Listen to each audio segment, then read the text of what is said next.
Okay, thanks guys. So I guess we'll try to edit this video before we put it into the portal. But first of all, thank you for putting up with a little bit of technical delay in the beginning. And welcome. I'll just start again as if nothing crazy has happened so far. Welcome to the Friday Success Call for Business Storytelling 2.0. Although my mouth has been going, no sound has been coming out. Now it is, so that's good. I can just start again. I want to talk, because we got some great feedback from the blog post that we published this week about selling. I wanted to talk today about what it's like to be okay with selling. I come from a unique position on this, which is I have spent my career selling, so I don't mind it at all. And along the way, I have heard a lot of people say, and I've met a lot of people say, well, I'm just not a salesperson, or I don't like pushy salespeople, or it's just not me, it doesn't feel good. No, it doesn't feel, it doesn't feel good. Nothing new. That's not true. Often new things don't feel good. But let's start with the fact that nothing happens until somebody sells something, right? So don't let the fear of the imaginary fear of being a salesperson get in the way. Don't fear the sale. And I do have a couple notes. So I want to pay attention. Selling's not a dirty word. Selling doesn't have to be pushy, pushy, pushy. Selling is not, and I'm going to keep watching the chat on the side so we don't have that little glitch. So if I look over here, I'm apologizing in advance. So selling is not convincing people. It does, and I absolutely acknowledge and honor the fact that the process feels awkward, because especially when you're selling something that you've made or that you really care about, you expose yourself to, no, I don't want it, which can often turn into, no, I don't like you. But that's not really the case. If we approach this business storytelling as marketing and also as selling, then what we have is an opportunity to talk to people, right? That's what makes us different. Small business owners, entrepreneurs, we tend to actually know our customers in real life, or at least online, depending on what kind of business you're running. We tend also to have less customers, right? McDonald's can't actually have a conversation with people, but I can, and you can. Even if we have 1,000 customers or 5,000 customers, it's still a little bit more of an intimate conversation. But when you're in that one-on-one situation with somebody where they are interested maybe in what you do, then what you're doing is having, thank you, you're having a conversation. You're not selling, you're telling. Now, oddly, in the world of sales training back in the 80s and all that, that was bad. Bad sales managers would yell at their salespeople, you're just out there telling, you need to be selling. Well, I think the opposite is true. And the opposite is true now, for sure. By asking questions, you're allowing people to say, hey, this is what I want. And then if you have what they want, or something, or what they want allows you to discover a pairing, then good for you. Then you have, it's like earning the right to sell, but also you owe people, you have an obligation to make an offer, right? Because if somebody's interested, if a buyer has now, through your story, made an emotional connection with what you do, made an emotional connection with who you are, right? Whatever it is that you sell, if you're a coach and we're having a conversation, now I don't know that very many people are sitting around going, you know what would change my life? Having a coach. I think some of that does happen.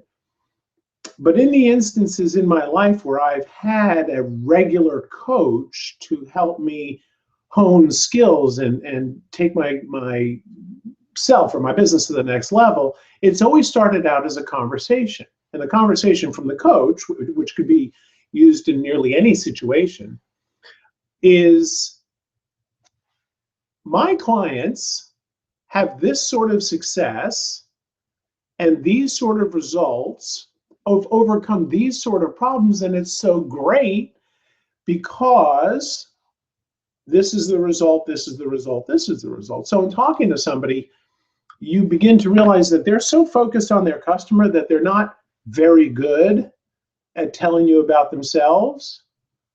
But in reality, don't you and I want to know what the results are more than, I don't care where they went to school for coaching. That doesn't really matter. What I care about is the attitude. My friend Liz, who is part of this course, not on the call today, but is part of the course, she's a coach. And she put up a photo. She had a photo shoot done because you have to have a nice photo for the website. And what she wrote on Facebook, I found, it's too bad she's not on today because she'd be embarrassed. What she wrote on Facebook was really interesting. She posted the pictures, hey, here, and then she said, it feels really awkward to be posting a photo of the coach when the work is about the client. And I think that's probably the best piece of marketing that Liz has done so far. Now we begin to craft that story for her and begin to take the passion that drove her down this path from having a job to pay a regular paycheck to throwing all that away to thinking she can make a difference in the world, and why and what that means to people. So that's a little bit of a different thing, as opposed to if somebody called me and said, I offer coaching services, it's $100 an hour. We do it every week for 3 months, and not the slightest bit interested. But whatever it is that you make, whatever it is that I make, whatever it is that we make, once people understand the story, then they have this emotional connection. You owe it to them to offer it, right? Earlier today, I was talking to somebody, kind of about this, and they said, well, it's not like we sell commodities. Like we sell special stuff, interesting stuff, and it's not like honey. If you need honey, you go to the store and you get honey. Now, I would contend actually that honey is a commodity. That you get the little plastic, stupid-looking bear with the yellow cone on top of his head. That's commodity honey. I don't know who makes that, but Giant Honey Company Incorporated makes that. That's a commodity. No conversation needed. I just need the product. Give me the product. The different conversation just about honey is at the farmer's market. The farmer's market, I don't know if it's like this in the farmer's market near you, but there's a farmer's market here near me where there's a booth that just sells honey. And they sell. The story is so fabulous. I don't really necessarily like honey, but I buy honey. I'm one of those guys that buys honey and then go, what am I doing with all this honey? Because the story is so cool. We plant our fields with lavender, and the bees pollinate the lavender, and the taste of this goes into the honey. And honestly, I can't taste the difference. But what feels better to me is when I use the expensive fancy honey from the farmer's market, all that emotion floods back to me as I put it in my mouth, right? Oh, and I imagine, or maybe I can really taste, but it feels better to me because there's a little bit of a story. I actually care about these people who are so crazy that they're beekeepers and they make honey at their farm, which is maybe only 20 miles from where I live, and how great is that? So you're not selling a commodity, you're selling something, really pretty cool. So don't be shy about it. And shy, fear, we talked about the shy and the fear. So don't let, I keep putting my notes down, so I'm showing you the top of my head, but don't let it be don't let shyness stand in your way, right? So I'll tell you, I see one of the chats. People love to connect emotionally to the product when it's a want, right? So that's a want. I may need. Let's use honey because let's just beat that example to death. Actually, this past weekend I needed honey. Super Bowl. Had a friend over. He says, "I want to make a glaze. Let me have some honey." I don't really have any honey, so that was just a commodity need. But what I want now is some beautiful product in the house that would satisfy that kind of thing. So but to selling, the most painful sentence I ever hear is, "I'm not a salesperson." Good, I am. Good for me. Good for you. But in reality, the process of selling is nothing more than this. It's the transference of energy and excitement from one person to another, right? Man, I love this thing that we make so much that if you knew how cool it was, if you knew what it would do for you, you would want this too, right? You would want to have this. Man, if you knew what I knew about this and what it does to make my life better, more fun, then you would want that. So that's not selling. That is actually just sharing excitement. And that's the story. And once you tell people the story, it's absolutely okay and imperative that if they want what you got, you say something along the lines of, "Would you like that? Would you like to buy that? Do you want two? Do you want how many?" That. So offer the sale. I was at an art show a few years ago. Well, more than few. The Sausalito Art Festival, big art festival here in Northern California.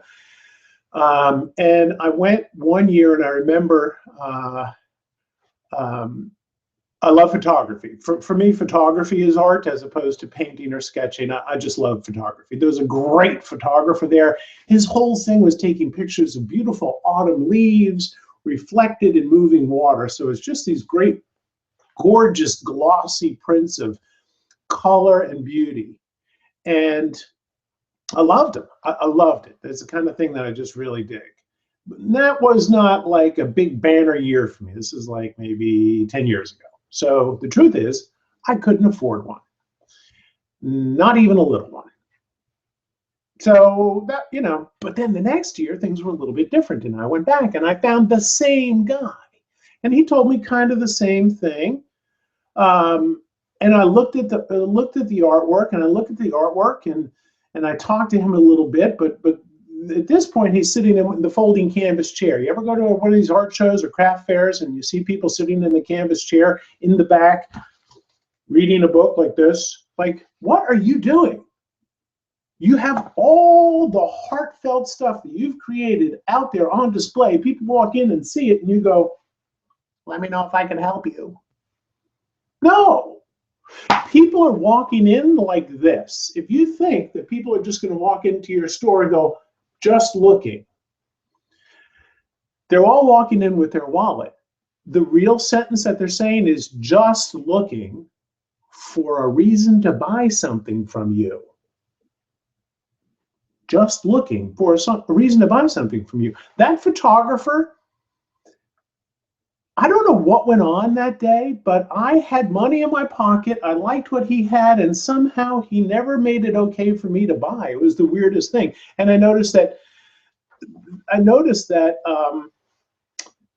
he just did that. He just kind of sat there with his photographs.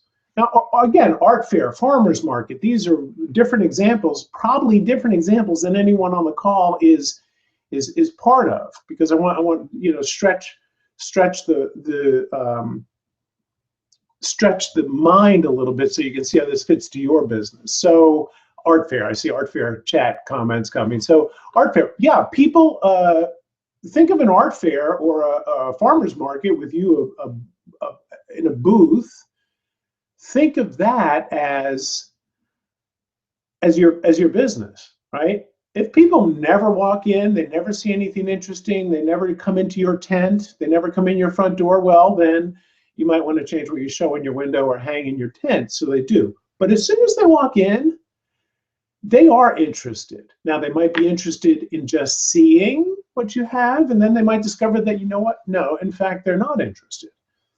Or they might say, oh, I'm totally interested. What else do you got? This is the greatest example.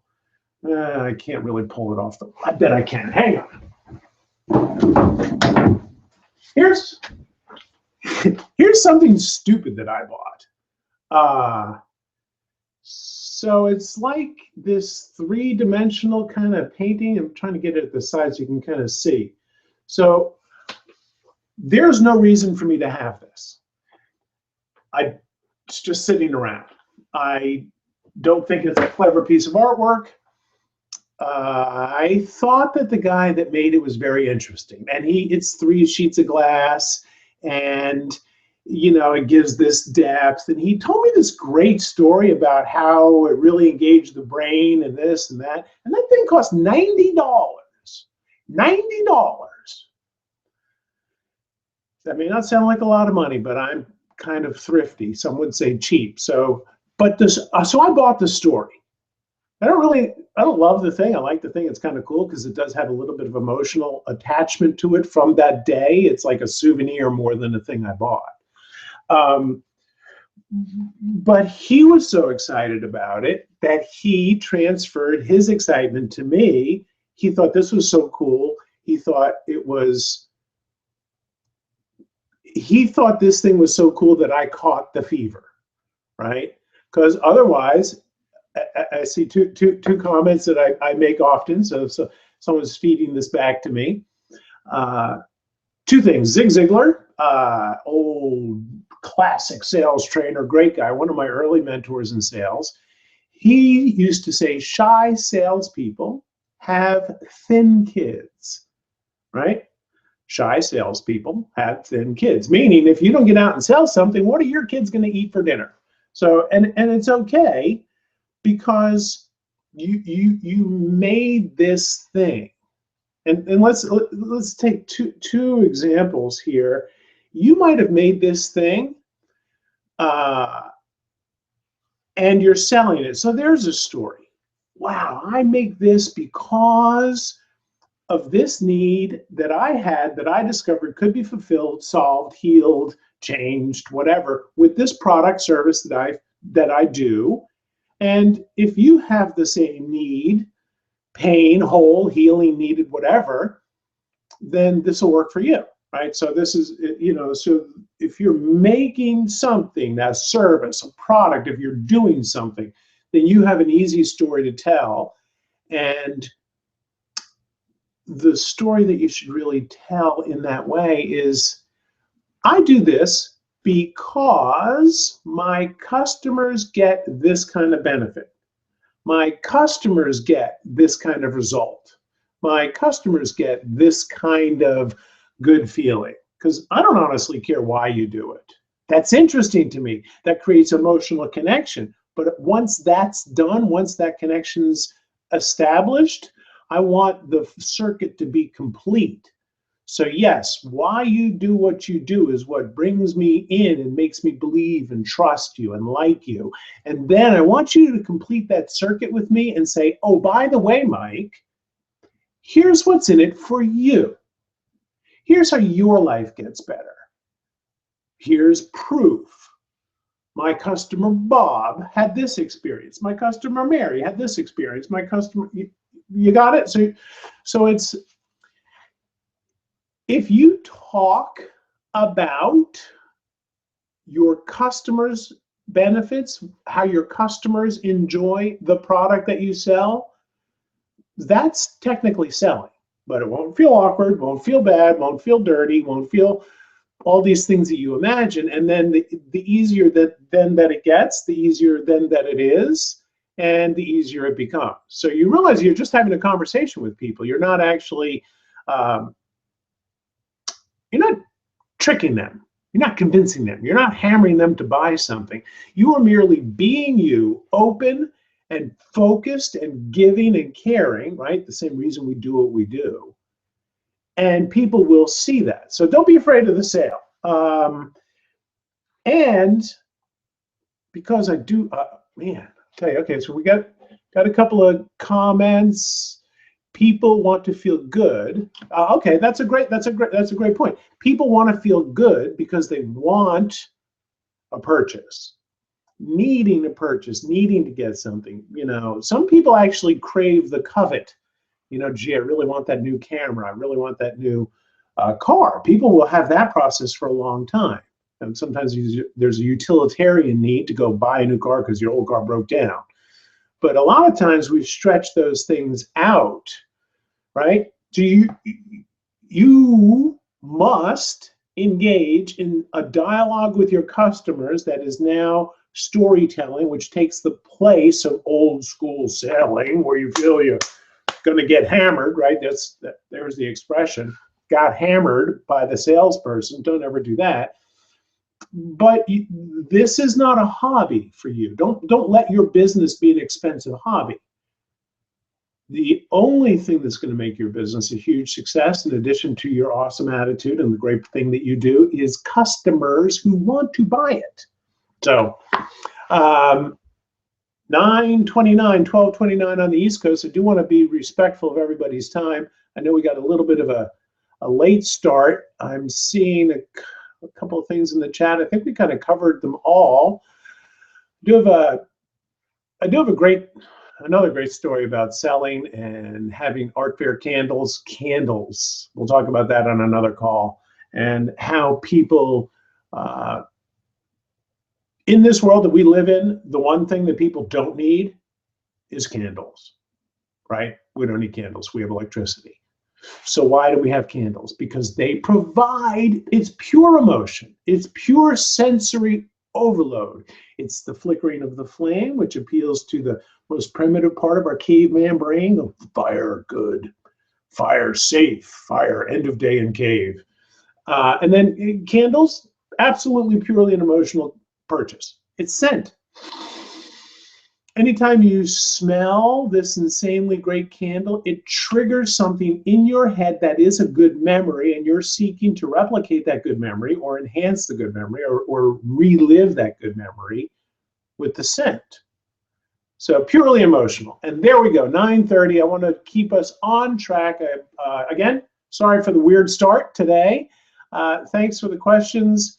I would love to see everybody in the Facebook group. So if you're on the call and not part of the Facebook group, Business Storytelling 2.0, send me a message, send Megan a message. Just go to Facebook and join the group, and it's a private group, so we'll let you in. I look forward to it. And again, if you need to ask me anything, want to have a conversation online or offline, Mike@socialjumpstart.com. Thanks for being you. Let's go sell something in a painless and loving and non-threatening or pushy way by telling a story. All right, everybody, rock on. See you next week and talk to you in between.